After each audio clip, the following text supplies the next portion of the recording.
Que Dieu nous bénisse. C'est maintenant que le courant est venu. Toute la matinée, on a fonctionné sur le groupe électrogène. Dieu soit loué qu'on ait un moyen d'avoir de l'électricité. Parce que sinon, on n'aurait pas eu la possibilité de transmettre quoi que ce soit. Amen. Ça va? Ça va bien? Vous savez, c'est tellement beau d'avoir l'assurance de son salut. Amen. J'ai l'assurance de mon salut par la présence du Seigneur Jésus. Son sang m'a lavé, m'a racheté. Et l'Esprit Saint m'a rejeté. Chantez ça avec assurance. C'est mon histoire. Ça soit votre histoire. C'est mon histoire. Oh, c'est là mon chant. Louez mon sauveur. Mais louez mon sauveur. À chaque instant. C'est mon histoire. Mais c'est mon histoire. C'est là mon chant. Louez mon sauveur. Louez mon sauveur. À chaque instant. J'ai l'assurance. J'ai l'assurance. Qui a l'assurance de son salut? Vous qui êtes en ligne, avez-vous l'assurance de son salut? Mon salut. Ah oui, quelqu'un qui a l'assurance de son salut. Tu ne peux pas s'asseoir quand on parle de l'assurance. Par la présence du Seigneur Jésus. C'est pas l'homme qui le fait, c'est Jésus qui le fait. Son sang m'a lavé. Je suis pur. M'arraché, et l'Esprit Saint,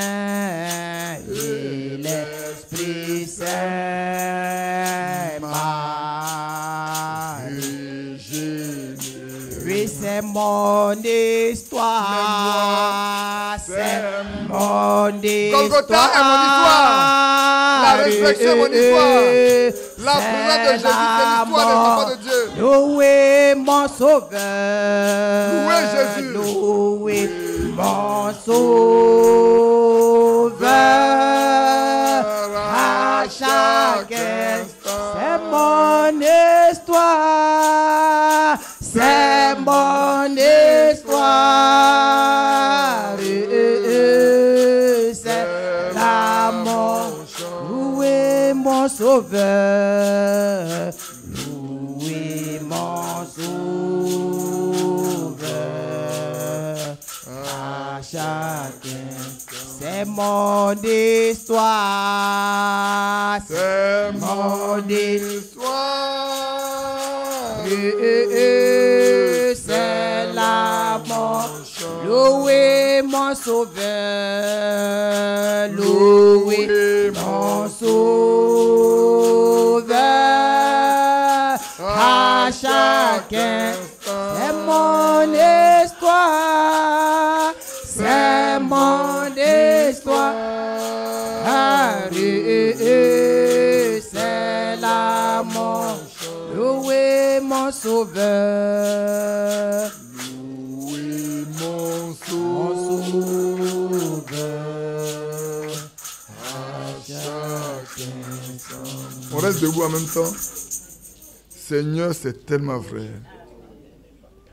Ta mort est notre histoire. Ta résurrection est notre histoire. Ta présence tous les jours est notre histoire.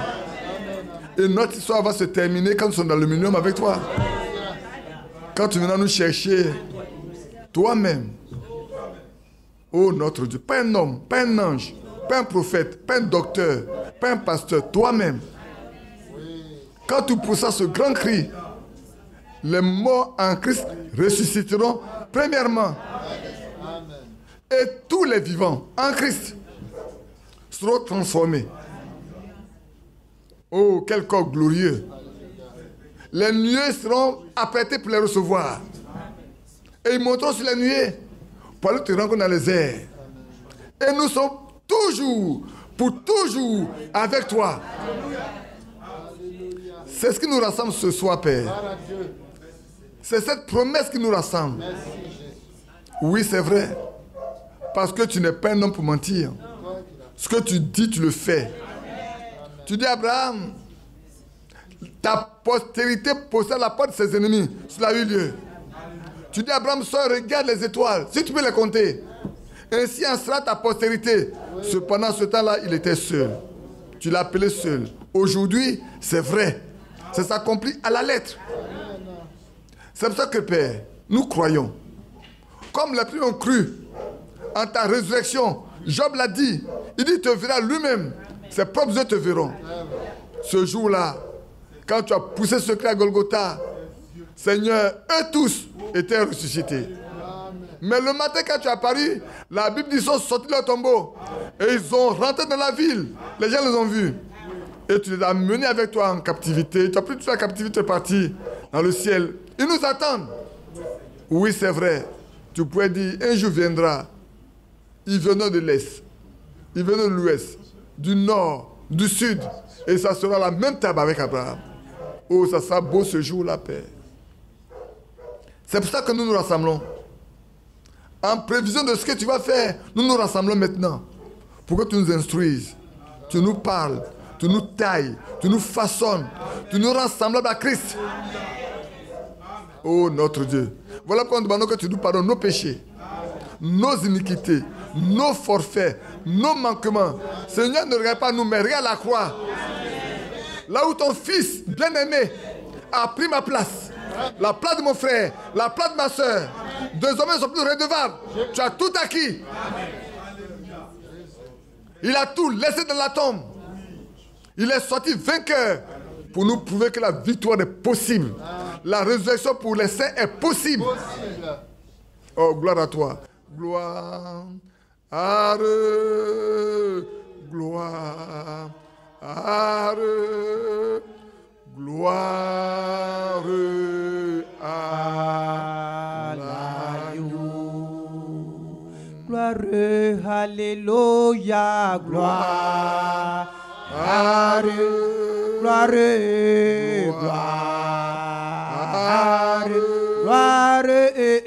gloire, gloire à l'agneau. Car il est glorieux, car il est glorieux et digne de régner. Oui, l'agneau, l'agneau est souverain.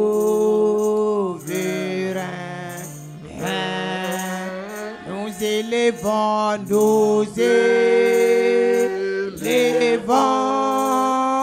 nos voix pour l'adorer. Oui, l'agneau, tu es souverain. Oui, Seigneur, tu es souverain. Tu as triomphé de tout. C'est vrai. Tu as vaincu. Tu as exposé publiquement, en spectacle, toutes les puissances démoniaques. Pour nous, tu as vaincu. Tu n'as pas envoyé un ange. Tu es descendu toi-même pour prendre notre place. Pour nous libérer. Pour nous arracher. Et nous porter, Seigneur, dans ton saint temple. Pour faire de nous une nation sainte. Un sacerdoce royal. Un peuple acquis. Oh, c'est tellement beau, Seigneur, quand nous voyons le dessein. Gloire à toi seul. Gloire à toi. Guéris les malades au milieu de nous. Console les affligés. Il n'y a pas ta parole pour nous guérir. Quand la Bible dit, tu as envoyé ta parole pour les guérir. Qu'il en soit encore ainsi aujourd'hui. Inspire-nous alors que nous sommes devant toi. Que de ces lèvres ne sorte que la vérité. Rien que la vérité. Qu'il n'y ait aucun mensonge, aucune tromperie. Seigneur, quand je vois ces bien-aimés, pour tous les efforts qu'ils font, pour toutes les dépenses qu'ils font, Seigneur, pour tout le temps qu'ils prennent, oh, si je devais être un trompeur, c'est grave. Un hypocrite, c'est grave. Il aurait fallu, il serait meilleur pour moi de ne jamais me tenir là. Mais je sais que ce que nous faisons est selon ta volonté. Que tu le coulonneras. Tu coulonneras ce que nous faisons. Parce que c'est selon ta volonté. Sois avec nous. Parle-nous, instruis-nous. Au nom de Jésus-Christ. Amen. Asseyez-vous. Ayez la certitude, mes bien-aimés. C'est tellement beau. C'est vrai. Je suis persuadé, je crois, que le Seigneur se souviendra des maigres efforts que nous faisons. C'est vrai. Et qu'il nous bénira. Nous poursuivons notre lettre séculaire de décembre 1980, je crois que c'est ça. Et vous voyez, ça nous prend beaucoup de temps parce qu'il y a beaucoup de choses qui sont dedans qu'elle a dit. Le discernement est nécessaire. Ce matin, nous en avons parlé. Ce soir, nous voulons encore parler. Mais on va lier le discernement avec le respect au serviteur de Dieu. Ce qui va pousser chacun de nous. Pendant le temps, nous sommes encore là. Parce que, comme j'aime le dire, il y a beaucoup de prédicateurs. Mais c'est le temps où chacun doit prier pour que Dieu lui dise qui est son serviteur. Parce que celui que Dieu appelle son serviteur, écoutez-moi bien, il a l'esprit de Dieu. Tout homme qui est un vrai serviteur de Dieu, il a l'esprit de Dieu. Dieu ne peut pas faire un serviteur son serviteur s'il ne lui donne pas son esprit. Sinon, comment marchera-t-il? Comment conduira-t-il son peuple? Ce n'est pas possible. C'est pour ça que le temps est venu, frères et sœurs. Et frère Franck avait raison. Qu'il insistait. Il dit, mais un serviteur de Dieu est appelé. Il doit avoir reçu le Saint-Esprit. Personne n'a le droit de monter en chair pour prendre cette Bible, pour se tenir devant le peuple de Dieu. Le peuple de Dieu. Ce n'est pas le peuple d'un homme. Ce n'est pas le peuple d'un pays. C'est le peuple de Dieu. Ceux pour qui lui il a versé son sang. Frère, le temps est arrivé pour ne pas faire des simagrées. Peut-être ça va choquer certaines personnes. Mais il faut le dire.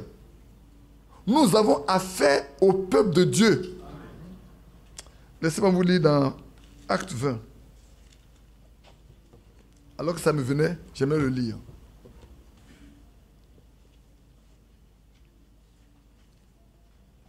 Acte 20. Et on lirait Hébreux 12 avant de commencer. Acte 20. Je lis après le verset 25. Et maintenant, voici, je sais que ne verrez plus mon visage. Oh, vous savez que Frère Franck a fait lire ça, non?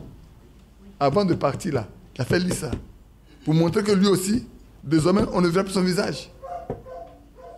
Comme Paul le disait, Frère Franck l'a dit. Il dit, désormais, on ne verra plus mon visage. Vous, tous au milieu desquels j'ai passé en prêchant le royaume de Dieu. C'est pourquoi je vous déclare aujourd'hui que je suis pur du sang de vous tous. Car je vous ai annoncé tout le conseil de Dieu, sans rien cacher. Prenez donc garde à vous-même et à tout le troupeau, sur lequel le Saint-Esprit vous a établi évêque pour paître l'Église de Dieu qui s'est acquise par son propre sang. Amen. L'Église là, Dieu ne l'a pas acquis avec le sang des boucs, ni le sang des taureaux, ni le sang de quelqu'un d'autre. Lui, Dieu lui-même. C'est pour ça que frère, écoutez-moi bien, que Dieu aide tous les prédicateurs à faire attention en lisant et en agissant. Parce qu'on a affaire à des hommes et à des femmes que Dieu s'est acquis par son propre sang. Est-ce qu'on jouera avec les enfants que Dieu s'est acquis par son propre sang. Il faut être un insensé. Souvent quand je regarde le comportement de certains prédicateurs, ou même les religieux, des grands religieux, quand je regarde, est-ce qu'on fait attention à ce qui est écrit ici? Là, est-ce qu'on fait attention? Est-ce qu'on sait qu'on va rendre compte de tout ce qu'on fait, de tout ce qu'on dit? Est-ce qu'on sait qu'on va rendre compte? Que Dieu nous donne de ne pas mépriser un seul enfant de Dieu. Il faut que les serviteurs, les prédicateurs se rendent disponibles pour les enfants de Dieu. Je dis bien pour les enfants de Dieu.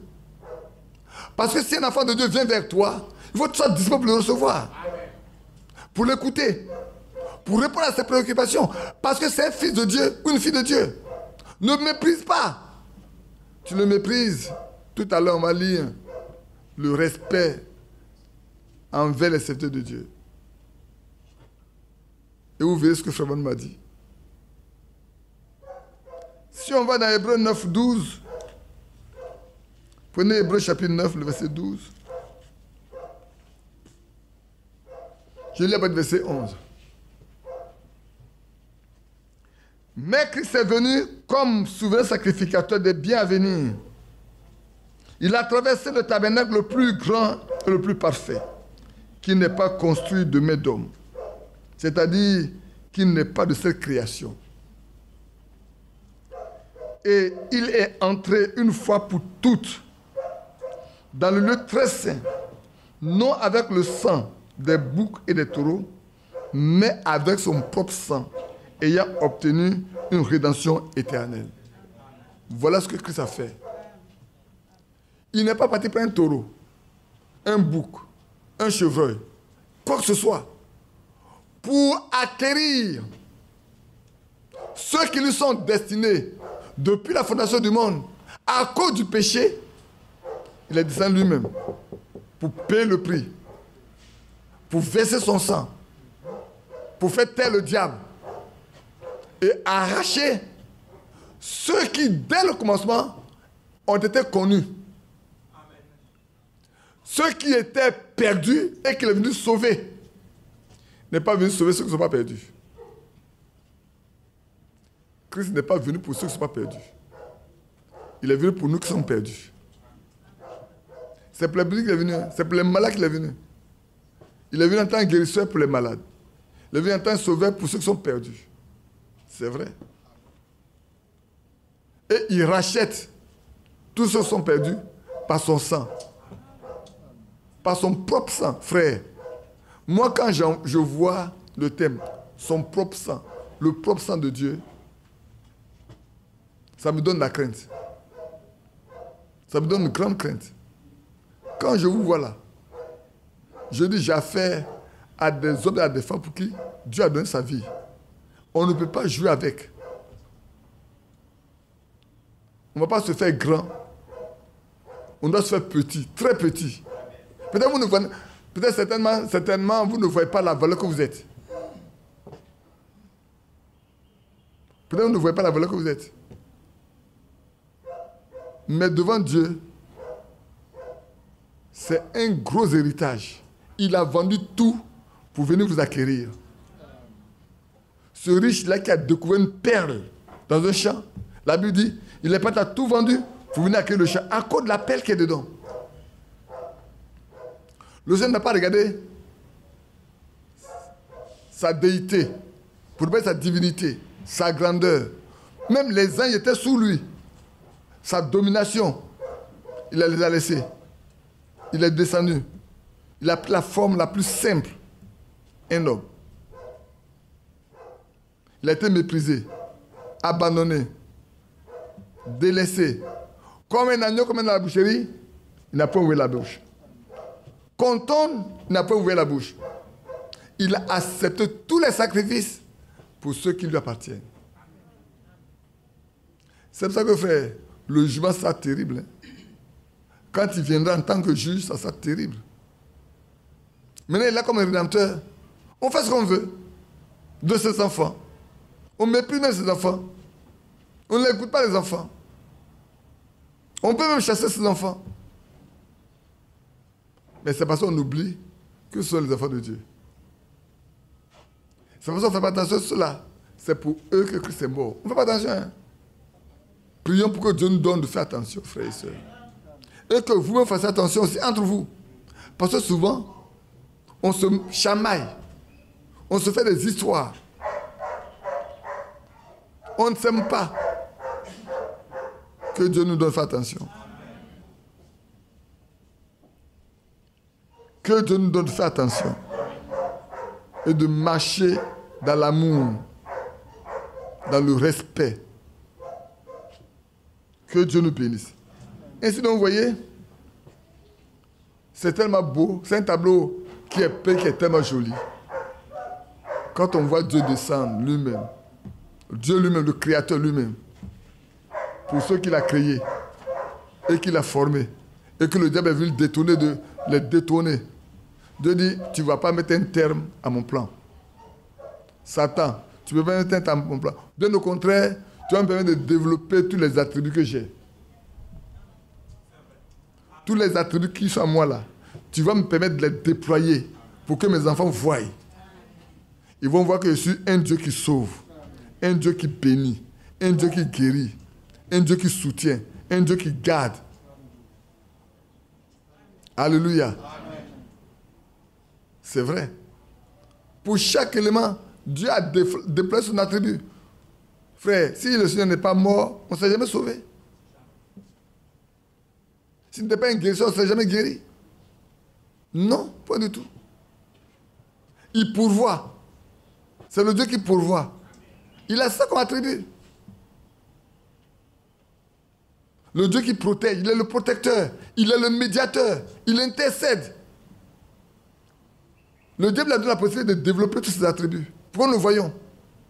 La Bible dit quand ça ne pas ce qu'il faut demander, le Saint-Esprit lui-même, par des soupirs inexprimables, intercède pour nous. Il est intercesseur. Il a essayé la droite de Dieu, il intercède pour chacun. Pour chacun.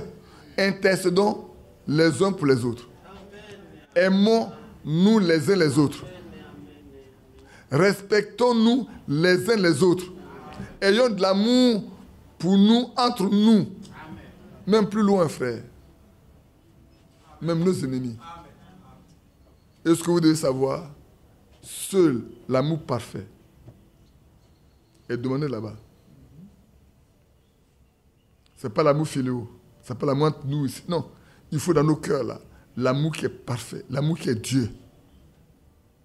Oh, j'ai noté ça, peut-être on va lire encore ce soir. Je ne sais pas si on va lire ce soir bien. J'ai noté plein de choses, je ne sais pas. Je ne sais pas où je m'en vais. Pour parler comme ça. Gloire lui soit rendue. Je vous ai lu ce que je vais lire tout à l'heure là. Et puis après, nous allons venir directement à la crainte de Dieu. Je vous avais lu dimanche passé, tournez les regards vers Jésus. Le paragraphe 36 et 37. Mais je ne sais pas pourquoi je suis depuis porté à le relire. Je le lis simplement. Pour chacun de nous. Bon, je vais l'appelle verset 35 cette fois-ci. Un agneau représente une religion, l'agneau de Dieu. Souvenez-vous que cette bête parlait comme un agneau. C'était un agneau, mais après qu'il eut reçu le pouvoir, il parlait comme un dragon et exerça tout le pouvoir qu'avait le dragon avant lui. Le dragon est toujours Rome. Ne voyez-vous pas? Ne voyez-vous donc pas ceci? La dénomination Rome, romaine, une dénomination protestante marquée, une image faite à la bête, fabriquant un pouvoir qui forcera tous les protestants à s'unir. Vous devrez être dans ce conseil des églises, sinon vous n'aurez plus de communion. Eh bien, il en est presque ainsi maintenant. Vous ne pouvez plus aller prêcher dans une église si vous n'avez pas de carte de membre ou d'autres moyens d'identification. Et dorénavant, des personnes comme nous seront séparées de tout cela. C'est exact car nous ne pourrons pas faire cela. Tout se resserre de plus en plus. Lorsque ce temps viendra et que la pression arrivera à un point tel que vous serez mis dehors, alors veillez. C'est vrai, frère, attendons-nous. Vous savez, le fait d'être séparé et mis à côté, c'est peut-être un élément de point de départ. Hein. Faites attention. Même ceux avec qui vous avez mangé hier, ceux avec qui vous avez chanté hier, voyagé hier, dansé hier, ils vous feront ce qu'ils ont fait à Jésus. Ils ont mangé, ils ont été heureux, ils ont crié Hosanna au plus haut des cieux. C'est les mêmes qui ont crié, crucifie-le. Alors prenez déjà garde. Un temps viendra où ceux que vous appelez vos amis, vos frères, vont vous trahir. C'est pour ça qu'il est nécessaire que vous ayez le Saint-Esprit, frère. J'insiste. Je ne veux pas vous laisser dormir. J'insiste. C'est important. Le seul et unique moyen que vous avez pour rester stable, tranquille, sans avoir peur, c'est le Saint-Esprit. Ne vous contentez pas de ce que vous avez pris le baptême au nom de Jésus. Ne vous contentez pas de ce qu'on vous parle tous du message, du temps de la fin, que c'est la nourriture que Dieu a mis de côté pour le temps. Dieu sait. Ça, c'est vrai. C'est pour ça qu'il l'a fait. Mais vous, quelqu'un disait, il n'y a rien qui soit gratuit avec le Seigneur, sauf le salut. Tout le reste là, vous devez faire quelque chose. Ce n'est pas conditionnel. Hein? Dieu n'a pas dit faire ceci, allez faire cela. C'est inconditionnel. Le salut est inconditionnel. Le salut est inconditionnel. C'est vrai. Même si je suis malade, je jeûne, c'est pas ça qui va me guérir. C'est un don gratuit. Mais l'apôtre Paul dit, travaillez à votre salut. Veillez et priez.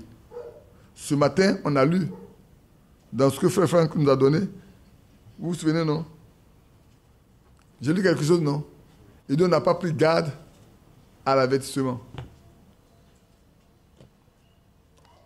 20. J'ai lu qu'est-ce qu'on a lu, c'est 2008, non? Décembre 2008, c'est ça? Voilà. C'est 2020. Il dit, non, 2008, oui. L'Éternel s'adressa au prophète Jérémie, a dit, et puis après il a dit quelque chose ici. Nous n'avons pas pris garde à l'avertissement. C'est à quelle page? La page 20.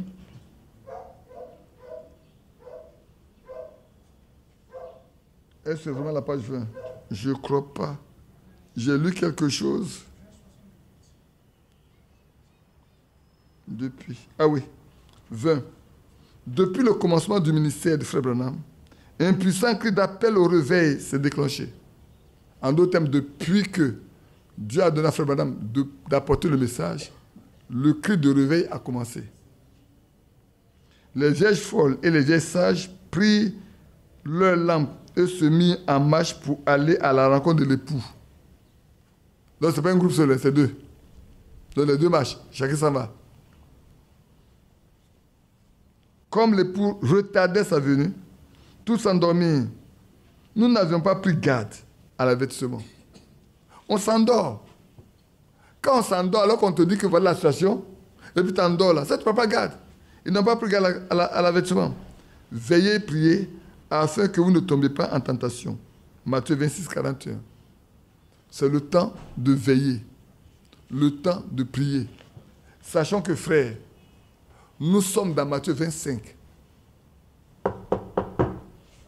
Nous sommes dans Matthieu 25. Nous qui sommes là, nous sommes dans Matthieu 25. On attend que le retour de l'époux. Nous sommes dans Matthieu 25.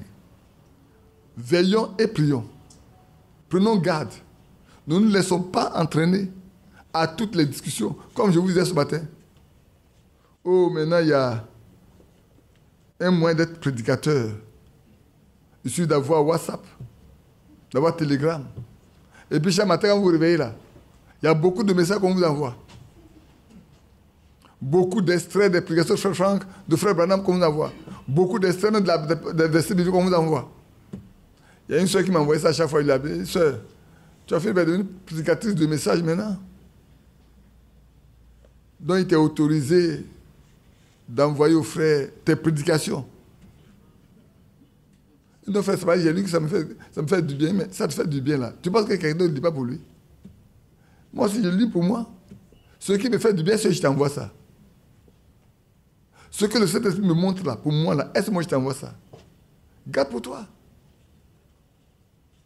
Et il y en a qui aujourd'hui balancent des portions de prédication. Ils vont les couper quelque part et puis balancent. Ils ne donnent pas toute l'application. Hein. Il y a une partie là. Ils pensent que vous êtes concerné. Ils pensent que vous êtes concerné par ça. Ce que Franck dit là, ou Frère Banami dit là, tu es concerné par ça. Puis on te balance ça.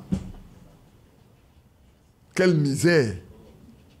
Au lieu de faire attention à soi-même, on se préoccupe des autres.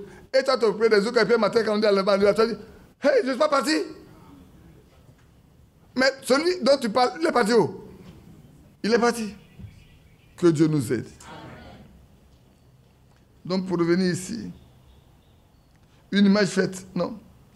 Et que la pression arrivera à un point tel que vous serez mis dehors, alors veillez. Prenez garde à la chose que je vais vous dire dans quelques minutes. Observez alors le troisième poule. Il n'y aura qu'une seule signification. Aussi bien pour ceux qui sont totalement perdus que pour l'épouse, pour le Christ et pour l'Église. Nous en sommes maintenant plus proches. Il me semble, je ne sais pas quand cela viendra, comme ce matin, Frère Franck disait, qu'on demande au Seigneur de nous dire comment et quand la vision que Frère Branham a racontée là va s'accomplir. Cette première... Il y a trois choses dans cette vision qu'on a lue. Hein. Il y a trois choses, non? Il y a d'abord l'épouse, le premier groupe. Il y a les églises. Et puis il y a l'épouse, la deuxième partie de l'épouse. La deuxième. Les églises sont conduites par des sorciers aujourd'hui. Parce que si l'église américaine est sortie, quelque chose me vient. L'église américaine est conduite par une sorcière. La plupart de toutes les jeunes églises qui se forment en Côte d'Ivoire viennent d'où? Ils viennent tous des États-Unis. Les meneurs viennent tous des États-Unis. Que ce soit Foursquare, que ce soit ceci, que ce soit... Toutes viennent. Quand vous les voyez voyager, c'est aux États-Unis. Quand vous les voyez aux États-Unis. Or, l'église américaine est conduite par une sorcière. Ce qui veut dire clairement que tous ceux qui sont là sont des sorciers. C'est des mystiques. C'est des mystiques. Si là-bas c'est le mysticisme, frère, aujourd'hui, ouvertement, il est autorisé d'ouvrir une église pour adorer le diable. L'Amérique a enlevé dans sa constitution tout ce qui était spirituel. Les pères qui ont formé l'Amérique dans leur constitution, c'est en Dieu qu'ils croient. On a enlevé. Prenez le $1, je n'ai pas de $1 aujourd'hui, le nouveau $1, je n'en ai pas. In God we trust.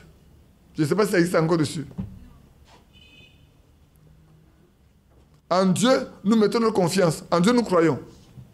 Je ne suis pas certain. Ils ont enlevé dans leur maison, dans leur constitution, dans leur assemblée, dans leurs écoles. Et ils sont surpris que les enfants tuent. Ils sont surpris que les vieux tuent, les enfants tuent. Et aujourd'hui, l'avortement, il faut légaliser l'avortement. Mais si vos parents ont avorté, vous serez nés. Il faut légaliser, comment on appelle ça, l'homosexualité. Si ton père était homosexuel ou ta mère était homosexuelle, tu naîtrais. Même les animaux sont devenus plus intelligents que les hommes.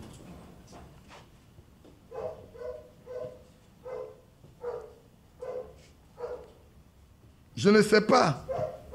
Il se peut que le Saint-Esprit vienne la semaine prochaine et amène Jésus-Christ. Il se peut qu'il vienne la semaine prochaine.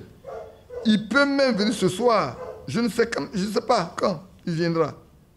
Il nous le dit. Mais je crois réellement que le temps est tellement proche que je ne mourrai pas dans un âge avancé. C'est quelle année? Ça, c'est 61, je crois. 63. 29 décembre 63. Il dit, il ne va pas mourir dans un âge avancé. J'ai déjà 54 ans. Et je ne pourrais pas atteindre un âge avancé avant qu'il ne soit là. Je peux être tué par une balle ou de n'importe quelle autre manière. Mais je ne mourrai pas simplement de vieillesse. Ah, c'est un prophète qui parle. Hein. J'aimerais dire quelque chose que je n'ai jamais dit auparavant. Tout est arrivé exactement sur l'écriture, selon ce qu'il a dit il y a 33 ans, sur la rivière, là-bas, en 1933. Il se peut que ce ne soit pas moi qui présente Jésus-Christ au monde. Il se peut que ce ne soit pas moi. Moi, Branham, qui présente Jésus-Christ au monde. Mais le message le fera. C'est une claire déclaration du prophète de Dieu. Car de même que Jean-Baptiste fut envoyé comme précurseur de la première venue, ainsi le message est envoyé comme précurseur de la seconde venue. C'est le message. Et c'est très clair. On ne peut pas faire autrement. Si quelqu'un veut, il prend, il ne veut pas prendre, il laisse. Et Jean dit, voici l'agneau de Dieu qui ôte le péché du monde. Ainsi, tout s'est accompli de manière parallèle. Et je sais qu'il en sera ainsi. Le message ira de l'avant. C'est-à-dire, en d'autres termes, quand même je mourrai, le message continuera d'aller de l'avant.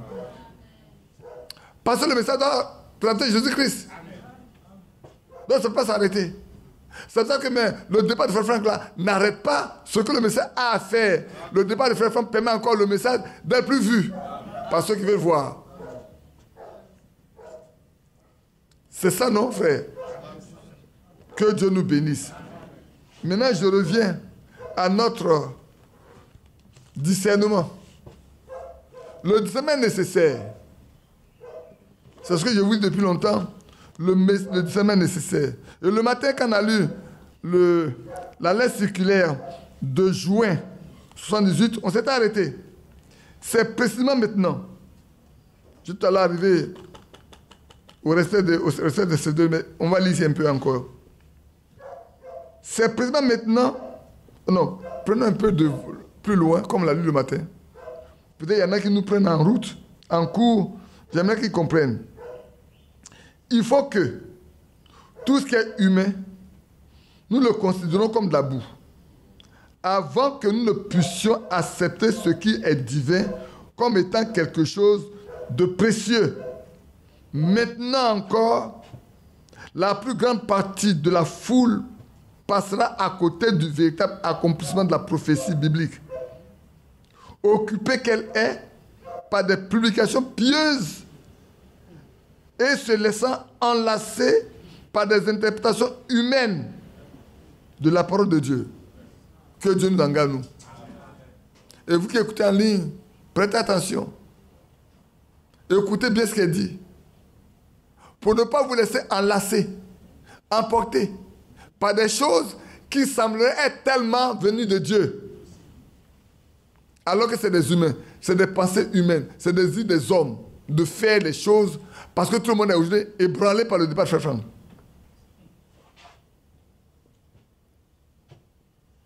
Ce matin, il semblerait qu'à Zurich, le frère de Zurich a parlé un peu et puis on a fait passer une bande de la police de Frère Franck. Frère, je n'ai pas voulu parler de ça maintenant, mais j'ai dit frère. Dieu a fini avec Frère Franck. Ce qu'il a donné à Frère Franck de faire là, c'est ça encore valable jusqu'à ce que Frère Franck, aussi longtemps Frère Franck soit vivant. Si Dieu a voulu, Dieu le sage, l'intelligent, l'omniscient, il a décidé de prendre son serviteur avec lui, laissez-le se reposer.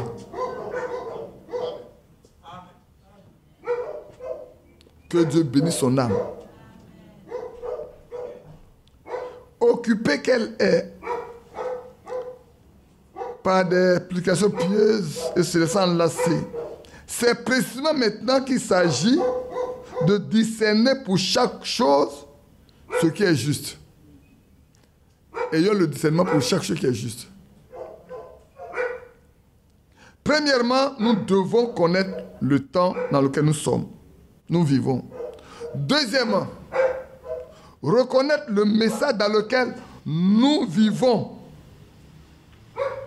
Reconnaître le message divin qui nous présente l'accomplissement des prophéties bibliques pour cette génération.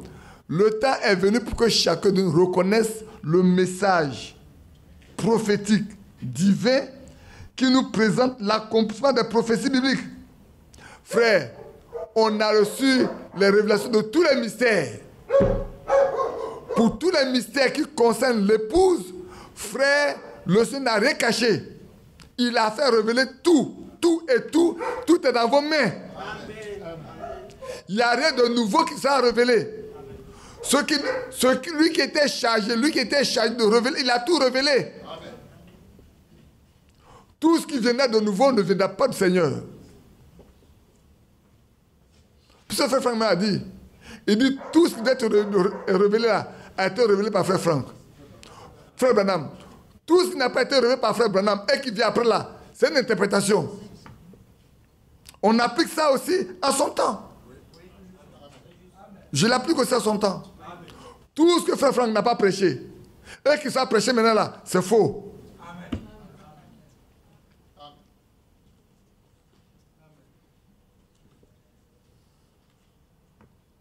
Mais c'est aussi vrai. Les logements existent. Tous les appareils, les instruments de musique existent. Le temple existe. Même si l'église locale de Krefeld faisait des réunions, les gens ils n'ont pas dormi dans les logements, non. Donc, ils ont décidé de continuer les réunions internationales de chaque fin de mois. Donc, dimanche prochain, certainement. Krefeld faisait la réunion internationale que Frère Franck faisait. Mais qui prêchera? Parce qu'aucun d'eux n'a reçu un message que Frère Franck a reçu. Il n'y a aucun qui a reçu le mandat de Frère Franck, comme Frère Franck.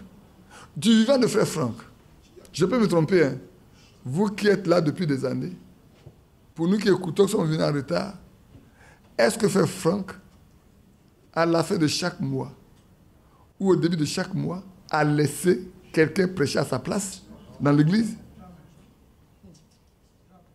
Va sans arrêt jusqu'au bout du chemin. Va sans arrêt jusqu'au bout du chemin. Même si le chemin est trop rocailleux, n'aie pas de crainte, Jésus est avec toi. Même si le chemin est trop rocailleux, n'aie pas de crainte, Jésus est avec toi. Fais ce que Jésus de faire. Apprenons à faire ce que Jésus veut. C'est le temps, frère. C'est pas un problème de groupe, hein. C'est pas un problème d'association. Frère, vous voyez, on est en train de faire exactement comme les fils de frère Branham a fait de Jeffersonville. Pour que Jeffersonville ne meure pas. C'est la même chose se fait. Vous pensez si on arrête là, les traducteurs ne vont pas perdre leur boulot? Ils vont perdre leur boulot, leur notoriété. On ne va plus parler d'eux. Non, il faut qu'ils soient là. Moi, le conseil que je voudrais donner, c'est que les prédicateurs de Frère Franck, là, on les traduise, on les met en ligne. Celui qui veut écouter, va écouter. Voilà la meilleure manière de faire. Va sans arrêt jusqu'au bout du chemin.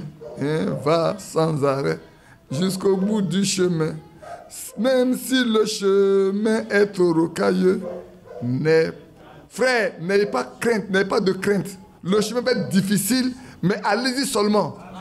Gardez la parole entre vos mains. Gardez ça dans vos yeux. Gardez ça dans vos cœurs. Marchez, marchez, marchez jusqu'à la fin. Un jour, vous faites la dernière marche comme Enoch. Un jour, on se fait le dernier pas comme Enoch et puis on est parti. Je poursuis. Donc, reconnaissez le message divin Le message, on a lu tout à l'heure, hein, le message va présenter Christ au monde. Pas au monde, à l'épouse. Parce que c'est l'épouse qui l'attend. Le monde ne l'attend pas. Ceux qui attendent Christ maintenant là, ce soit l'épouse. Hein. Le prochain événement grand que tous les chrétiens attendent, c'est l'enlèvement. Et si tu as manqué ça, il n'y a pas un retour. Tu vas connaître ton frère sur la table. Bon. On t'a averti. On t'a prévenu. On dit prends garde. Tu n'as pas écouté. Tu vas pleurer. Tu ne vas pas dormir. Tu ne vas pas manger. Mais c'est déjà trop tard. Il faut manger. Parce qu'avant tu mangeais. Avant tu dormais. Maintenant c'est déjà trop tard. Prenons garde. Troisièmement, reconnaître l'achèvement de l'église de Jésus-Christ. Jésus-Christ va achever son église. Il n'a pas besoin d'un humain. Il va l'achever parfaitement, correctement. C'est vrai. Alors c'est le temps, frère, que chacun de nous prenne garde à sa manière de marcher. Or, peut-être peut continuer encore. Reconnaître l'intention de Dieu à l'égard d'Israël. Et puis reconnaître la réalisation complète des desseins du salut divin pour l'humanité. Mais ce qui nous importe, nous, c'est les deux premiers. Le temps dans lequel nous vivons et le message divin qui nous a été révélé. Ces choses-là, nous devons le savoir et marcher avec. Que Dieu nous bénisse. Passons maintenant à l'autre partie. Alors, on va prendre notre Bible. Pour notre Bible, allons dans le psaume 111. Pour notre Bible, allons dans le psaume 111.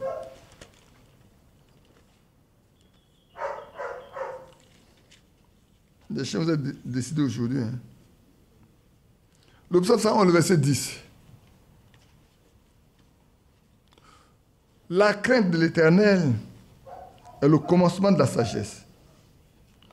Tous ceux qui l'observent ont une raison sainte, saine plutôt. Sa gloire subsiste à jamais. La crainte de l'Éternel est le commencement de la... Veux-tu être sage? Crains Dieu. Le mot, on va définir ça tout à l'heure. Le mot craindre Dieu, là, ce n'est pas d'avoir peur de Dieu. Hein. Ce n'est pas fait d'avoir peur. C'est d'avoir un saint respect pour toutes les choses divines. Ce n'est pas avoir peur. Non. Craindre Dieu, ce n'est pas avoir peur. C'est avoir un saint respect pour tout ce qui est divin. Si vous prenez... Oh, il y a beaucoup de versets, mais je ne vais pas prendre tous les versets. Je vais prendre peut-être 2 ou 3. Allons dans Ecclésiaste. Comme Frère Branham l'a aussi défini. Allons dans Ecclésiaste chapitre 12.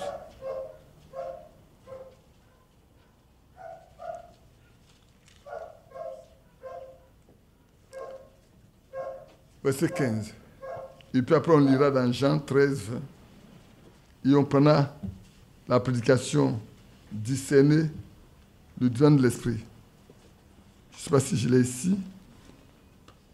Mais où est-ce que je l'ai? Ah, il est dans une... Oh là là. Je l'ai laissé en haut. Je vais aller chercher tout pour vous. Lisons l'Ecclésiaste 12, verset 15. Écoutons la fin du discours. Crains Dieu et observe ses commandements. C'est là ce que doit faire tout homme. Tout être humain, tout homme doit craindre Dieu et observer ce que Dieu décide, frère. Aujourd'hui, là, ce passage-là est tellement d'actualité. Ce passage-là est tellement d'actualité. Écoutons la fin du discours. Craignons Dieu et observons les décisions que Dieu a prises. Frères et sœurs, craignons Dieu. Est-ce que Dieu a pris comme décision là? Honorons ça. Dieu a dit, le message présentera Christ. C'est suffisant pour nous. Franck a dit, Dieu lui a dit de ne pas craindre, car lui-même va achever de façon merveilleuse et glorieuse son œuvre. C'est le témoin que frère Franck a fait avant de mourir. C'est ça, non? Donc, pourquoi avoir peur de quoi que ce soit? Quand le porteur de la parole me dit, Dieu m'a dit ceci, reste avec ce que Dieu a dit. C'est une décision divine, prise par l'auteur de la vie, qui a décidé de mener une action particulière pour ses enfants. Depuis l'aube de temps, il avait déjà ça dans son programme. Dieu ne fait pas une chose et changer. Il ne change pas ça. Il dit, je suis Dieu et je ne change pas. C'est dans Marc chapitre 3. Pour ceux qui écoutent, je vais vous le lire. Comme ça, vous allez dire qu'on ne raconte rien ici. On lit la Bible. Un point, c'est tout. Prenez Marc chapitre 3, verset 6. Car je suis l'Éternel, je ne change pas. Et vous, les enfants de Jacob, vous n'avez pas été consumés. Mais je suis l'Éternel, je ne change pas. En d'autres termes, je suis Dieu, je ne change pas. Oui, frère. Est-ce une somme de lui? Je vais prendre quelques passages encore pour lire. Si même je n'ai pas pu prendre la brochure, je vais prendre quelques passages dans la Bible pour que vous voyez la crainte de Dieu. J'ai noté quelques points. Le temps est arrivé, frère, de craindre Dieu. Si tu crains Dieu, tu as un certain respect pour tout ce qui est de Dieu. Regardez Myriam, Marie, comme ça on le dit, avec Aaron. Quand j'ai sorti la brochure, je l'ai laissée en haut, je ne vais pas encore remonter, je ne vais pas vous fatiguer. On va aller. Dimanche prochain, on le lira. Il y a beaucoup de choses à lire dedans, mais je vais vous parler simplement, frère et sœurs. Prenons Nombre 12.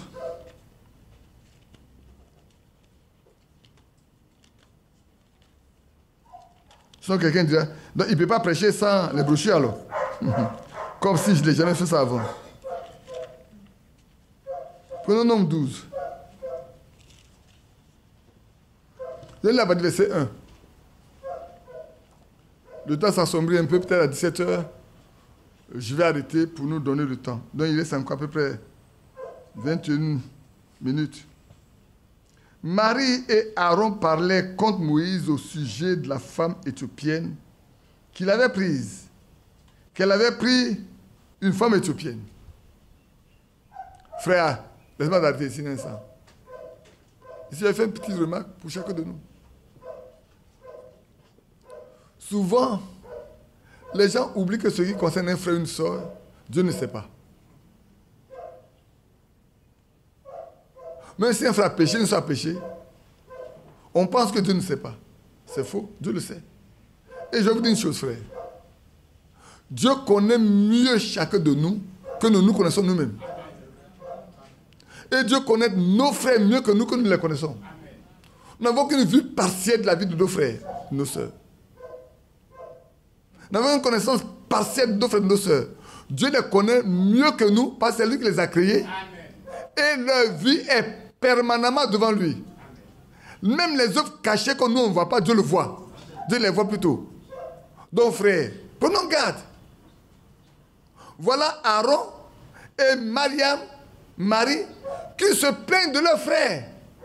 Comme si Dieu qui a appelé Moïse là ne sait pas que Dieu a pris une Éthiopienne. Si Dieu voulait faire des reproches à Moïse, il ne l'aurait pas fait. Qui d'autre mieux que Dieu pour faire les promesses, pour faire les reproches à Moïse? Qui mieux que Dieu sur la terre là pour faire des reproches à Moïse? Mais pourquoi Dieu s'est tu? Si c'est tu, c'est pas Aaron, c'est pas Mariam. Mais qui est Mariam? Qui est Aaron? Qui sont-ils? De tous les trois là. Vous voyez les prophétesses, hein? L'autre est sacrificateur. Mais attention, attention. avec qui Dieu a parlé de bouche à oreille. À qui Dieu s'est révélé en tant qu'un homme. Quand Moïse a dit, si j'ai trouvé grâce devant toi, laisse-moi te voir, il dit, on ne peut pas me voir et vivre. Mais je te mettrai là, je mettrai ma main sur ton visage, je te placerai au creux du rocher. Quand je passerai, il dit, comment quel mot il a dit? Non, mais il a dit un autre mot quand il a dit, je te ferai mon dos. Et quand il a dit quoi? Hein? Qu'est-ce que Dieu a prononcé comme mot? Ça, je vais vous le chercher, trouver. On va être comme à l'école primaire ou au collège. Dieu a prononcé un mot en passant. Dieu a prononcé un mot en passant. Cherchez-le. Alors voilà, Aaron, Mariam et Aaron se sont donné le droit de critiquer Moïse. Il dit, est-ce seulement par Moïse que l'Éternel parle? Est-ce seulement par Moïse que l'Éternel parle? Moi, la prophétesse, Dieu passe par moi. Et toi, Aaron, tu es le souverain sacrificateur qui présente les sacrifices pour tout le peuple, pour tous les pécheurs. Tu es celui qui porte le peuple d'Israël sur ta poitrine. C'est pas vrai? Le pectoral, tu portes le peuple sur ta poitrine. Mais qui est aussi puissant que toi? N'est-ce pas toi qui rentre derrière là? Le souverain rentre derrière le voile, dans le lieu très saint, pour présenter le sacrifice. Comment notre frère Moïse se permet de laisser les filles des Israélites, pour aller prendre une Éthiopienne? Il a oublié que Joseph a pris une Éthiopienne et une Égyptienne. Il a oublié que Joseph a pris une Égyptienne. Et Frère Branham disait ceci, que le fondement là, il y a eu 4 personnes.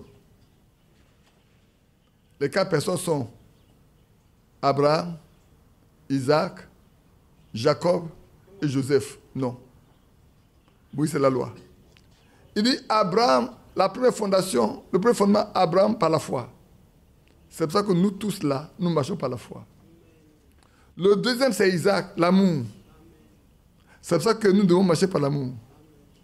Le troisième, c'est Jacob. Le supplanteur de tout, il a eu la meilleure grâce. Il est la grâce. Mais le parfait, c'est Joseph. Il est le représentant même, le type de Jésus-Christ. Oh, quand j'ai lu ça, il dit, ben, toi, c'est pas un homme, c'est Dieu qui met tout ça devant toi. On le lit, mais on ne comprend pas. Joseph, c'est le type de... Il dit, tous les serviteurs, tous les prophètes ont eu des manquements, y compris Joseph. Est-ce que Joseph avait un manquement, selon toi? Je vous pose la question. Parce que moi, j'étais surpris. Hein. Il dit, Joseph a eu un grand manquement. Il a été aussi écorché. Il a été aussi égratigné. Non, point du tout. Hein? Comment? Parlez fort, parlez, j'entends pas. Non, point du tout. Non, point du tout. Alors, allons dans Genèse. Je vous renvoie dans Genèse. Quand j'ai lu ça, j'ai dit, mais on lit des choses, on passe à côté tranquillement, et puis bon, ben voilà, on ne sait pas. Mais c'est la révélation de la parole de Dieu.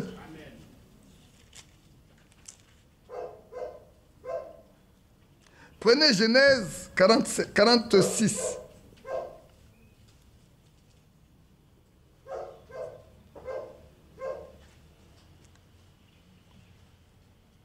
Je lis à partir du verset 29, c'est un peu long, mais je lis.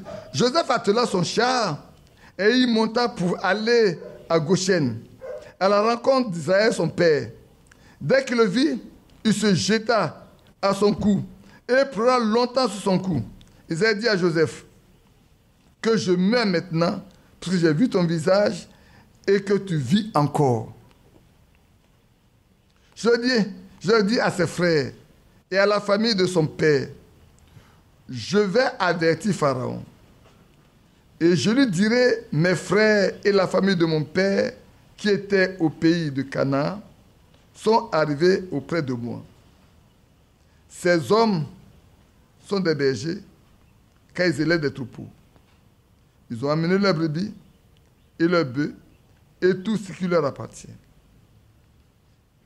Écoutez bien, c'est lui qui n'est pas devant Pharaon, hein, mais il parle à ses frères. Et quand Pharaon vous appellera et dira, quelle est votre occupation? Vous répondrez, tes serviteurs ont élevé des troupeaux depuis notre jeunesse jusqu'à présent. Nous et nos pères, de cette manière, vous habiterez dans le pays de Goshen, car tous les bergers sont en abomination aux Égyptiens.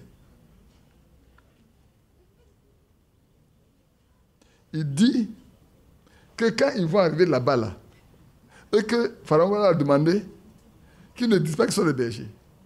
Ils ne disent qu'ils élèvent les troupeaux, ils élèvent les brebis, depuis leur temps d'enfance. Parce que, quand vous dites que vous sont des bergers, les Égyptiens voient les bergers comme des choses qui leur sont en abomination. Non, ne dis pas que. Ne dis pas que vous êtes des bergers. C'est ce qu'il dit à ses parents. Vous allez voir ce que ses parents vont répondre. C'est la seule erreur que Joseph va faire. C'est de dire à ses parents, ne dis pas que vous êtes des bergers, dites que vous êtes des élèves de troupeaux. Mais écoutez la suite. Mais c'est un sens, hein. Tout a une importance. Joseph alla avertir Pharaon et lui dit, mes frères et mon père sont arrivés du pays de Canaan avec leurs brebis et leurs bœufs et tout ce qui leur appartient. Et les voici dans le pays de Goshen. Il prit 5 de ses frères et les présenta à Pharaon. Pharaon leur dit, quelle est votre occupation? Il répondit à Pharaon, tes serviteurs sont des bergers. Comme étaient nos pères. Il dit encore à Pharaon, nous sommes venus pour séjourner dans le pays parce qu'il n'y a plus de pâturage pour les brebis de tes serviteurs, car la famine s'appesantit sur tout le pays de Canaan. Permets donc à tes serviteurs d'habiter au pays de Goshen. Frère Branham dit, le fait qu'il a dit à ses frères de dire qu'ils ne sont, il ne doit pas dire qu'ils sont bergers, ils sont seulement les élèves de troupeaux. Parce que tous les élèves de troupeaux ne sont pas forcément des bergers. Mais est-ce qu'eux arrivent et disent non, non, nous sommes des bergers. Ils n'ont pas dit d'abord nous sommes des élèves de troupeaux. Il dit c'est ça qui a été l'égratignure. Dieu a laissé quelque chose pour égratigner Joseph pour qu'il soit humain.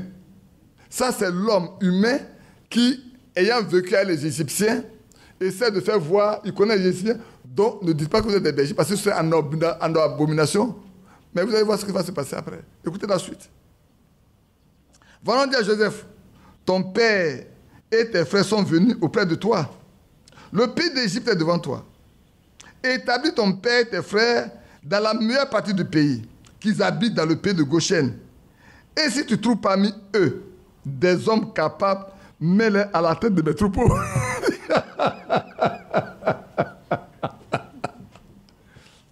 Il n'a pas dit si tu trouves des bergers, hein, de bons bergers, non. Si tu trouves des hommes capables, mets-les à la tête de mes troupeaux. La seule chose qu'on peut reprocher à Joseph, c'est de donner un conseil à ses frères que ses frères n'ont pas respecté. C'est tout. Mais c'est le parfait. Donc la première fondation, le premier fondement pour tout, c'est la foi. C'est pour ça que l'homme ne vit que par la foi. Le juif vit par la foi. Mais après la foi, ce qu'on nous demande, c'est d'avoir l'amour. Et l'amour parfait, parce que sans l'amour parfait, on ne s'en ira pas. Mais tout ceci est couronné par quoi? Par la grâce. Parce que, frères, nous sommes tous pécheurs comme Jacob, des supplanteurs, des menteurs. Nous bénéficions de la grâce divine. C'est vrai. La grâce sous le salut a été manifestée pour tous les hommes. C'est gratuit. Gratuitement que Christ nous a sauvés par grâce. Pas par les autres, mais par grâce. Amen. Pour faire quoi? Pour nous porter à la perfection à son image. Amen. C'est pour ça que quand on regarde Joseph, depuis la maison de son père jusque dans le royaume égyptien, on n'a rien à reprocher à Joseph. on n'a rien à lui reprocher. Rien du tout. Sinon, on avait dit c'est l'homme parfait.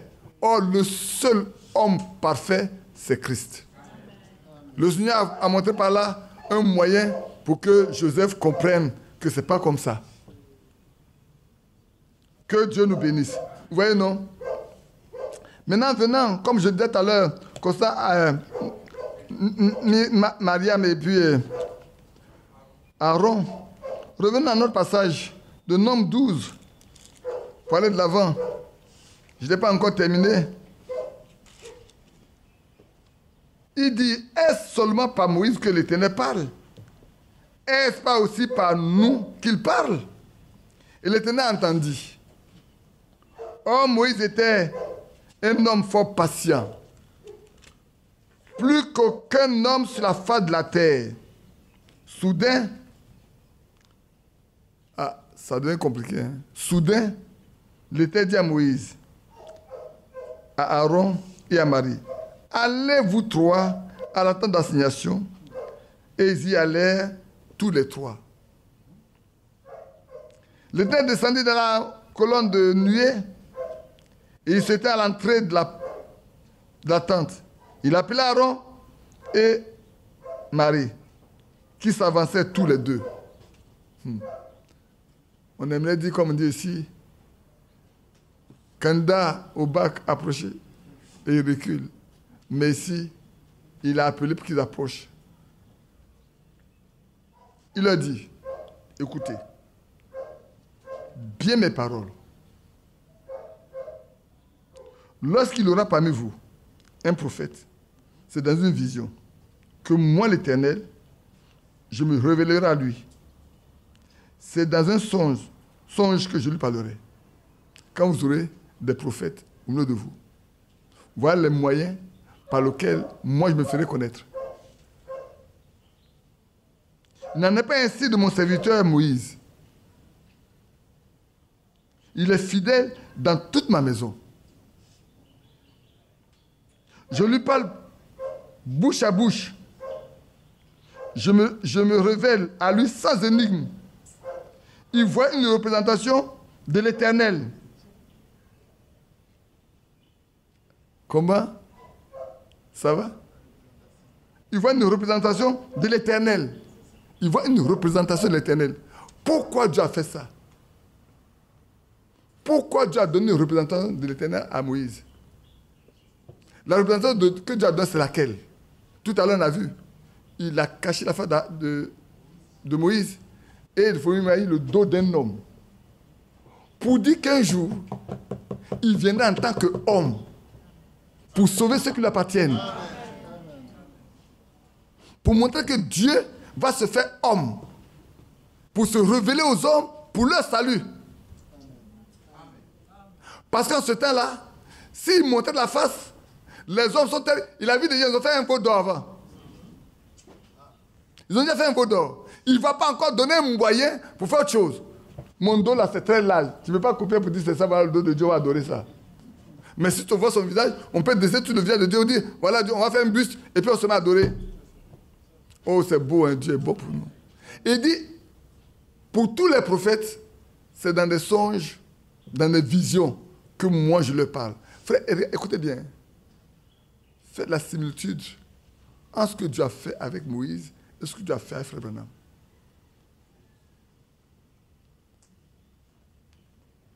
C'est pratiquement les mêmes.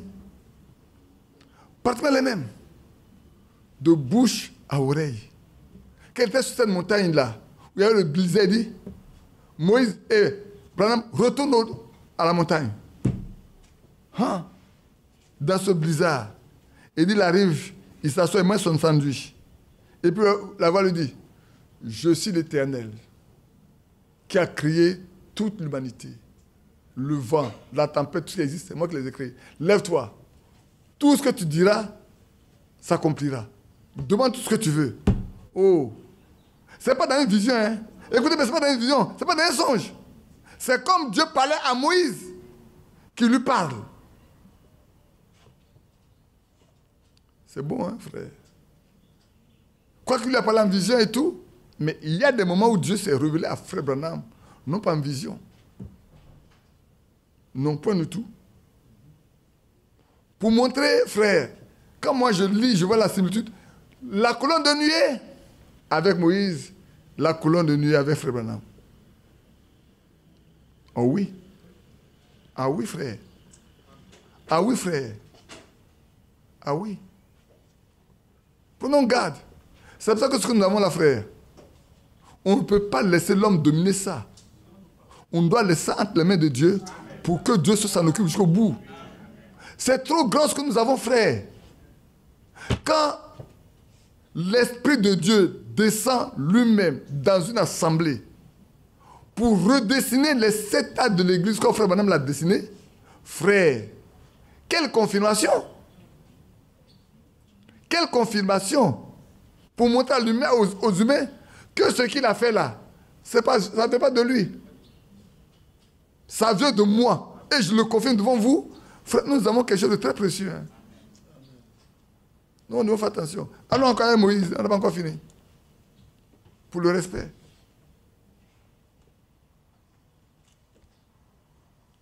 La nuée écoutez bien, je n'ai pas fini. Vous n'avez pas craint de parler contre mon serviteur, contre Moïse. La colère de l'Éternel s'enflamma contre eux et il s'en alla. N'est pas là pour discuter, Dieu n'est pas là pour discuter avec nous. Les appelés, il a posé la question, mais vous n'avez pas craint, il ne m'a pas craint. Vous n'avez pas vu ce que c'est Moïse, vous ne connaissez pas sa valeur. Frère, souvent les gens ne connaissent pas la valeur de ceux qui sont avec eux. Les gens ne connaissent pas qui ils sont. Hein. Les gens ne connaissent pas qui ils sont. Je prends le cas de Moïse seulement. Écoutez bien, frère. Quand Élie est parti, quand Élisée venait là, avec la double portion, qu'est-ce qui s'est passé? Des enfants sont sortis pour se moquer d'Élisée. Vieux chauve, vieux chauve. Tu ne vas pas monter avec lui? Vieux chauve. Qu'est-ce qui s'est retenu, les Amoudis? Un nous s'est sorti, 40 personnes sont mortes sur le champ. Le respect au serviteur de Dieu, c'est très important.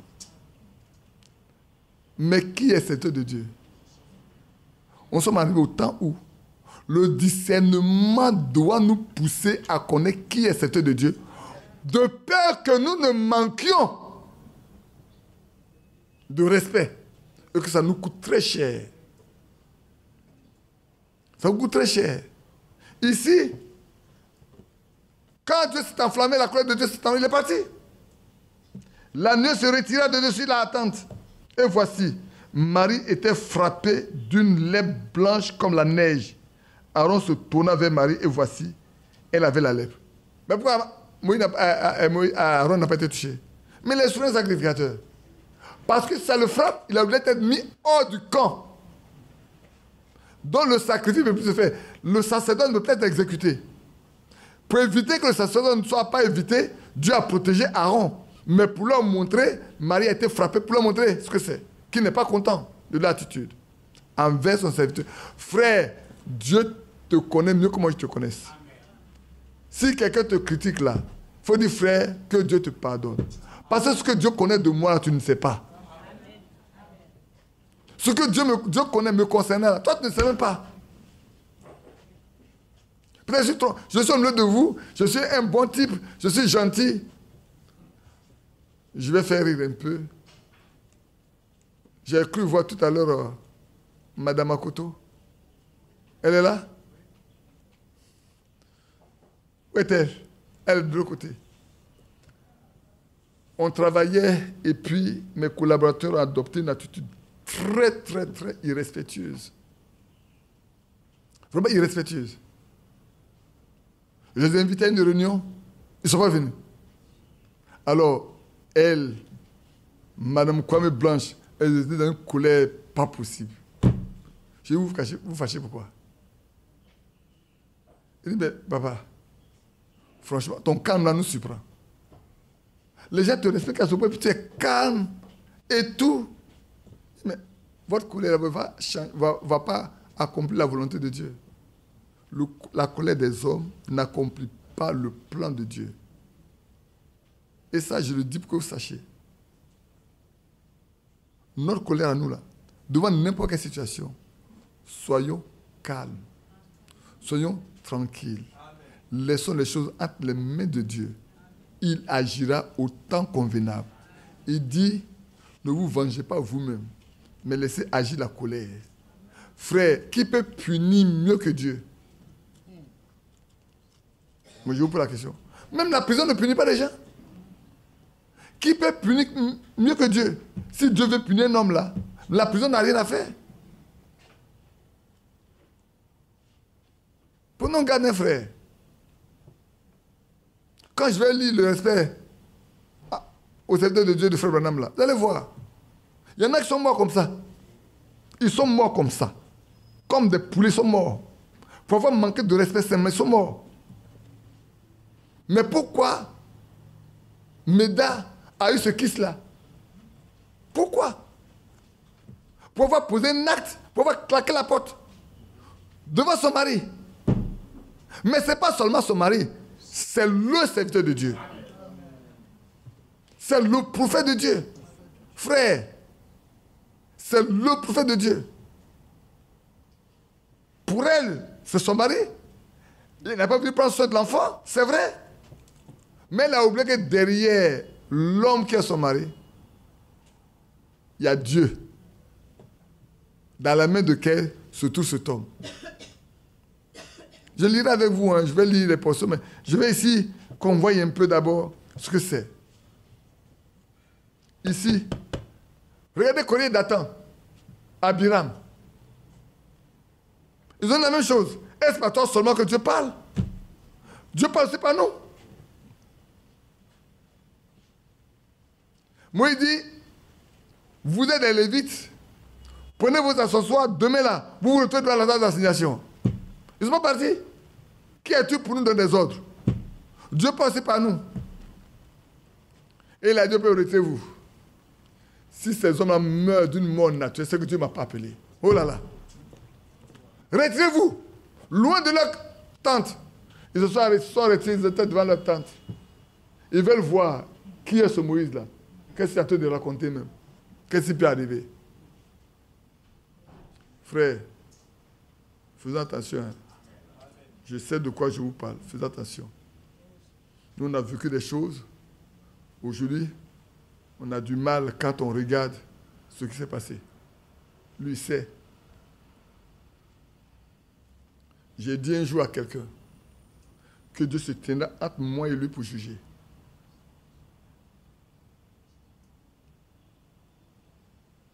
Et Dieu il a fait un accident grave. Je suis le même là qui suis parti à la maison pour le voir, pour parler avec lui. Faites attention. Je préfère nous avertir. C'est vrai, le temps est arrivé où nous devons prier pour que Dieu nous donne le discernement pour. C'est important. Qui est Moïse? Qui es-tu, Moïse? Mais Dieu parle aussi par nous. Retirez-vous. Il était assis là dans la côté. On va voir ce qui va se passer. Nous aussi, on est des Lévites. On est des Israélites. Dieu nous a fait sacrificateurs. Mais la Bible dit, en un instant, la terre a ouvert sa bouche. La terre a une bouche? Le créateur du ciel et de la terre a la capacité de donner une bouche à la terre. Il a ouvert la bouche de la terre et il les a engloutis. Frère, vivants, leurs cris, les cris ont poussé, étaient stridents. Ceux qui étaient à côté de la furent partis. Quand ils ont vu la terre s'ouvrir, leur tente, leur maison, leurs enfants, leurs femmes. Frère, écoutez bien. Des hommes qui ont péché, c'est tout le monde chez eux qui ont payé. Toute la famille a été décimée. On n'a plus souvenance d'eux. Ils sont tous partis. Akan a fait la même chose. Lui, il n'a pas désobéi, il a volé. Le peuple de Dieu a été vaincu. Il y a eu des morts pour la première fois. Cette fois-ci, le jugement était très grave. Au point où toute sa maison, tout le monde est parti. Frère, ayons le discernement de ce que Dieu fait et restons dans les limites de ce que Dieu fait. C'est important. Laisse-moi regarder, ce n'est pas besoin de passer encore. Alors, on va lire 2 écritures et puis on va laisser. Et dimanche prochain, on va lire la brochure, le discernement, le respect au serviteur de Dieu. Mais attends, qu'est-ce que je cherche? C'est le discernement que je n'ai pas envoyé. Mais le respect au serviteur de Dieu est là. Le respect au serviteur de Dieu est ici. Laisse-moi lire les 2 écritures que j'ai là. Notez, lisons Hébreux 13, 17. Lesquels est déjà? Il est bientôt 17 dans 3 minutes. On peut aller à 17h30? Vous me l'accordez? Tu es seul.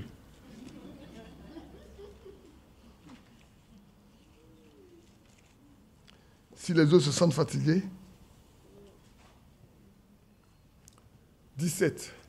13, 17, Hébreux 13, 17.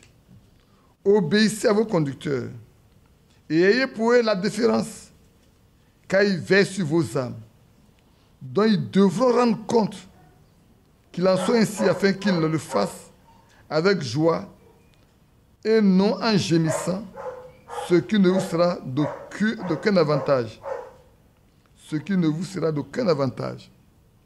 Ici également, Paul, dans les Hébreux, dit, faisons attention, prenons garde, marchons avec nos conducteurs et respectons-les.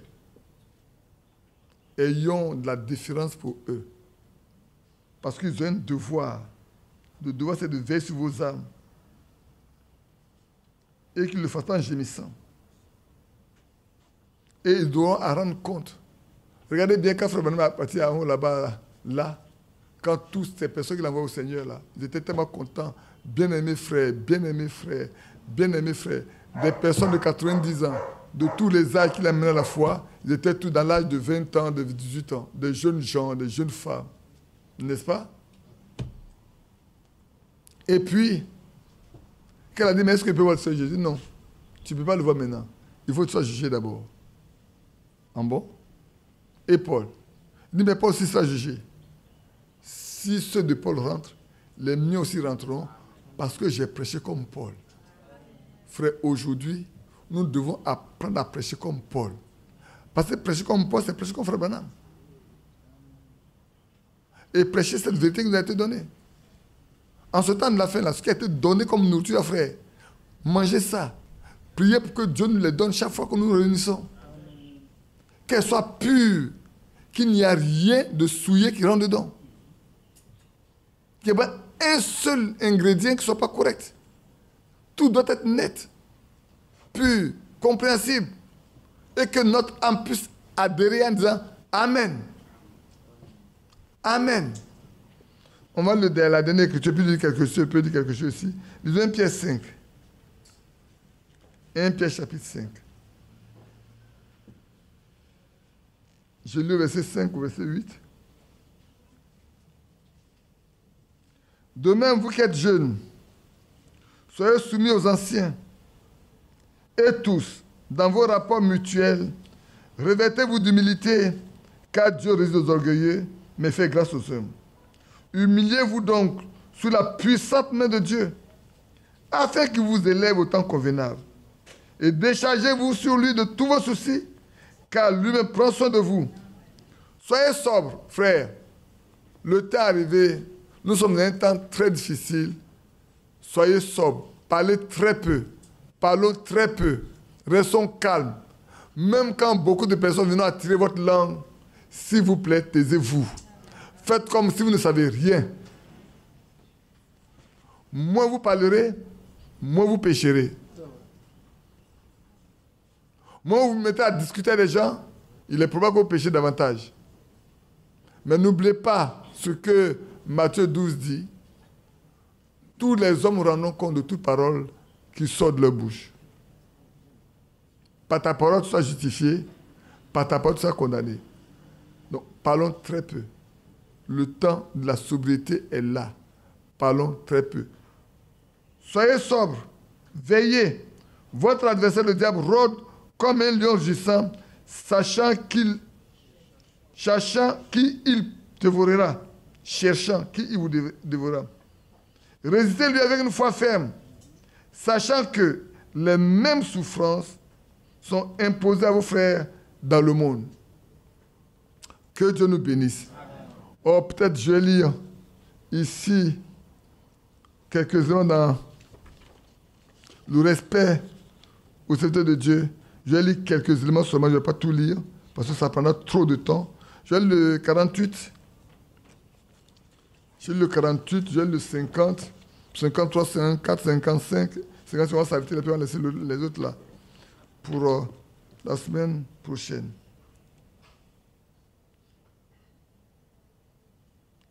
Eh bien, craindre Dieu ne veut pas dire que vous avez peur de lui, mais ça signifie que vous lui accordez le respect et la révérence. Lorsque vous respectez Dieu, vous le craignez. Vous craignez de lui déplaire en quelque chose. Vous craignez de faire quelque chose de faux. Voyez-vous? Donc, celui qui craint Dieu, c'est celui qui s'engage à dire, est-ce que je ne vais pas faire une chose qui déplaise à mon Dieu? Est-ce que je ne vais pas faire quelque chose qui soit faux devant lui? Donc aujourd'hui, frère, notre attitude, c'est celle de dire, les actes que je pose là, est-ce qu'ils sont corrects? Est-ce qu'ils ne sont pas faux? Est-ce qu'ils ne vont pas déplaire à Dieu? Et ça, c'est nous tous, hein? Nous, les prédicateurs comme vous, nous tous là, les actes que nous avons posés doivent être des actes qui ne déplaisent pas à Dieu. Le paragraphe 50.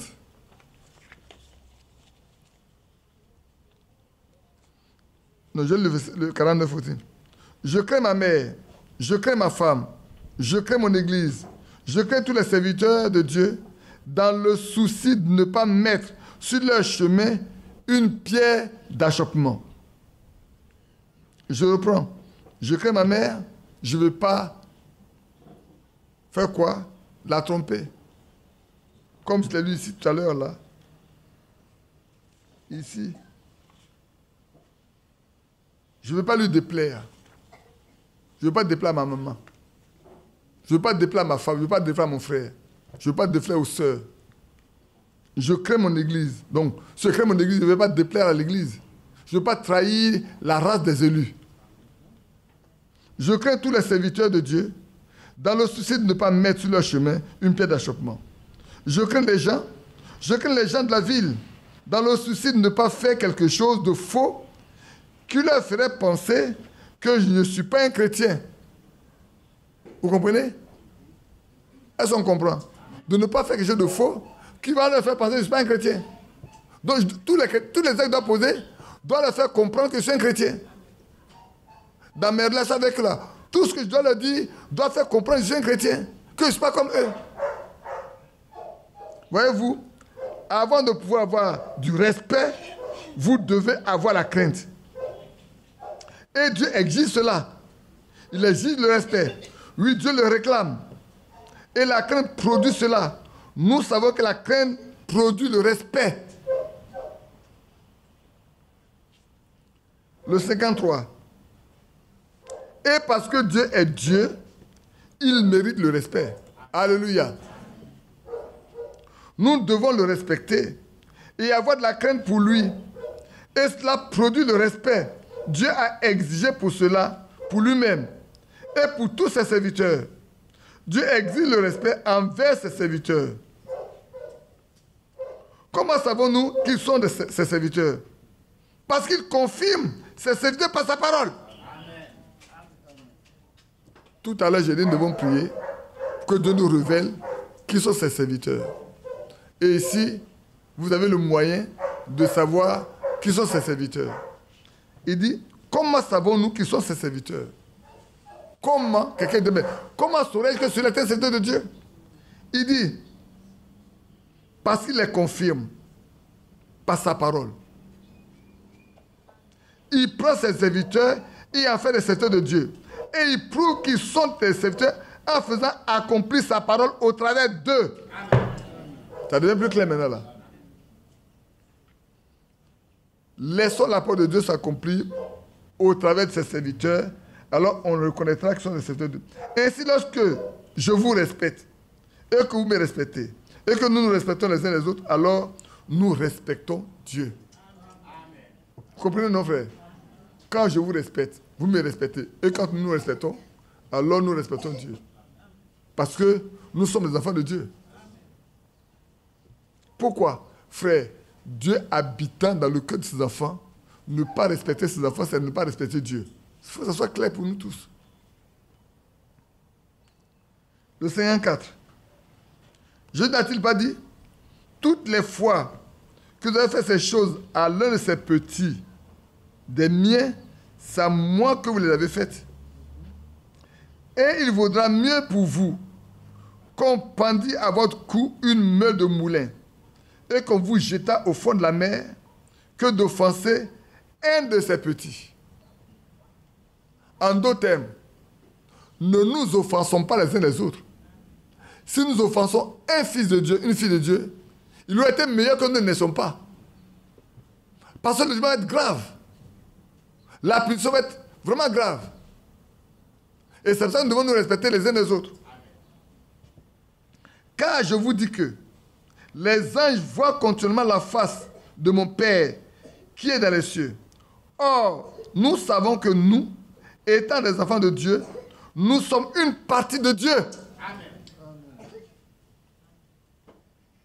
Étant une partie de Dieu, et Dieu exige ce respect. Si mon frère est une partie de Dieu et que je ne le respecte pas, je ne respecte pas Dieu. Si ma soeur est une partie de Dieu et que je ne la respecte pas, c'est Dieu que je ne respecte pas. Parce que c'est cette partie de Dieu. Elle est cette partie de Dieu. Je vois un être humain, faible, simple, mais elle est une partie de Dieu. Étant une partie de Dieu, si je ne respecte pas ça, c'est Dieu que je ne respecte pas. Je manque de respect à Dieu. Et ensuite, Dieu montre qui sont ses enfants. Ah oui, c'est vrai. Les enfants de Dieu ne sont pas cachés. Hein. Dieu les montre. Vous voyez? Il le montre par des prodiges, des signes et des signes qui arrivent. C'est pas vrai? Il a dit, voilà les signes qui accompagnent ceux qui auront cru. Et par eux, Dieu démontre clairement qu'ils lui appartiennent.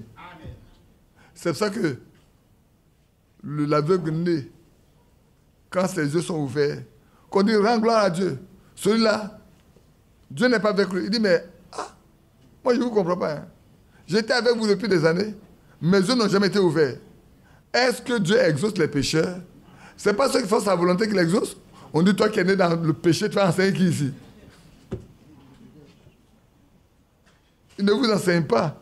Il vous rappelle ce que vous dites qui n'est pas vrai. Eh bien, nous allons maintenant commencer à examiner le cas de certaines de ces personnes. Maintenant, si je devais en nommer une pour commencer, je penserais en prenant un instant Noé. Eh bien, Noé avait une révélation venant de Dieu. Pourtant, elle était contraire à tout ce que démontrait la science de son temps. Cependant, il avait parlé à Dieu. Et Dieu lui avait parlé. Il se mit à préparer une hache. Alors les moqueurs, les railleurs, la Bible dit qu'il en serait ainsi dans les derniers jours, comme l'en était autrefois. Ces moqueurs se sont moqués de Noé. Eh bien, ils pensaient qu'il avait perdu la tête. Parce qu'il construisit une hache. Mais Dieu apporta le jugement sur ces moqueurs-là. Parce qu'ils ne voulaient pas écouter le messager de Dieu et entrer dans cette hache par sa prédication. Dieu les a jugés parce qu'ils sont moqués de son serviteur et qu'ils ne sont pas rentrés dans l'âge. Frère Manon dit quelque chose quelque part. Il dit, si tu vois une chose que tu n'es pas d'accord, tu ne vois pas, tais-toi, ne parle pas. De peur qu'en parlant, tu ne pêches et que le jugement ne tombe sur toi. Tu peux voir une chose qui en est d'être faite. Tu peux ne pas dire que... pour toi, ce n'est pas de Dieu. Mais frère, laisse-moi dire ceci. Le surnaturel, celui qui le vit, c'est lui qui sait que c'est surnaturel. Toi, pour toi, tu peux le donner à ce que tu veux. Mais le vrai surnaturel, celui qui vit là, il ne te demande pas de croire. Il ne te demande pas de croire. Mais garde-toi de parler. Parce que si tu parles mal contre ça et que c'est vraiment Dieu, tu pèches contre l'esprit. Alors Dieu envoya ses jugements divins sur la terre Premièrement, il fit les préparatifs pour tous ceux qui le recevraient afin qu'ils puissent échapper au jugement. Et alors, s'il n'y échappait pas, il ne serait qu'une seule chose. S'ils ne veulent pas accepter ce que Dieu a préparé comme moyen d'échapper, alors il ne reste qu'une chose, c'est le jugement divin. Je vais m'arrêter sur ce dernier que je vais vous lire. Vous ne pouvez pas faire deux choses. Est-ce qu'on comprend? On ne peut pas faire deux choses. Soit accepter la miséricorde, soit recevoir le jugement. On accepte un ou l'autre. Vous devez accepter l'un ou l'autre. C'est là que nous en sommes ce soir. Soit nous acceptons la miséricorde de Dieu, soit nous passons par le jugement. Il n'y a pas moyen de contourner cela. Dieu prévoit toujours une échappatoire pour ceux qui le désirent. Alors ceux qui restent doivent passer par le jugement, parce que Dieu le veut ainsi, mais parce qu'ils ont choisi eux-mêmes. Pas parce que Dieu le veut ainsi, mais parce qu'ils ont choisi eux-mêmes ce chemin. Vous voyez, ils font leur propre choix. C'est comme une femme qui passait et il voit le frère Branham prêcher au bord de la route là. Il dit, je ne laissais même pas ma vache brouter une herbe sur là où tu es assis là. Arrêtez en train de prêcher. C'est quoi ça? Et puis elle est partie. C'était tellement simple pour elle. Elle est partie. Elle ne sait pas que c'est l'homme à qui Dieu a parlé. Elle ne sait pas que cet homme-là a le Saint-Esprit. Et que parler comme ça, c'est se moquer de Dieu lui-même. Elle n'a pas fait, je crois, une semaine. Hein. Et puis elle a passé à avoir des problèmes de santé. Quand on envoie à l'hôpital, elle a crié pendant tout le temps. Appelle-moi William Branham, il a raison. Appelle-le-moi, il a raison.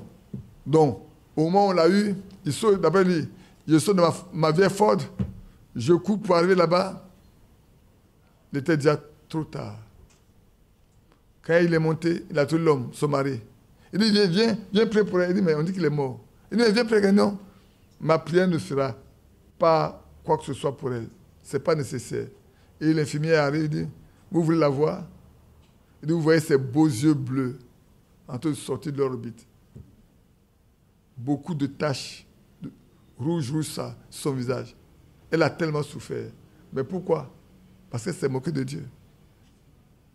En se moquant du serviteur de Dieu, il s'est moqué de Dieu sans le savoir. Elle a payé. Dans un autre cas, c'est un monsieur qui a un garage et il y a un ami qui est là-bas à qui il est pas vous parler. Et le propriétaire du garage qui est son ami lui dit, Bill, tu peux venir ici à tout moment, mais ce Dieu dont tu parles là, je ne veux pas de lui chez moi ici. Et il lui a dit, là où Dieu n'est pas le bienvenu, moi non plus, je ne suis pas le bienvenu. Cet après-midi même, le genre de ce monsieur-là a écrasé ce monsieur sous la voiture. L'après-midi. Le respect au serviteur de Dieu. Le manque de reconnaître qui est serviteur de Dieu peut coûter très cher. Très, très cher. Voilà pourquoi j'ai dit, frère, nous devons prier pour que Dieu nous révèle. Quels sont ceux qui sont ses serviteurs? Parce que beaucoup parlent. Et puis, ça passe ce qui leur arrive après. Ils ne savent pas ce qui leur arrive après. Moi, je me souviens, beaucoup le savent aussi, ce que l'on appelle Théodire. Comment on l'appelle même? Quel est son nom? Saturnin. Saturnin m'a doigté un jour alors que je prêchais devant tout le monde. Je l'ai regardé, je ne l'ai pas repris, je l'ai écouté, qu'elle a fini, j'ai connu ma prédication. Mais qu'est-ce qui lui est arrivé? Qui se souvient? On l'a transporté dans une brouette pour venir à l'église. On l'a transporté dans une brouette pour venir à l'église. J'étais en train de prêcher, elle m'a dit, ah, ça ne va pas du tout Châteauneuf. Il ne peut pas marcher, on l'a mis dans une brouette pour le pousser de chez lui pour venir à l'église.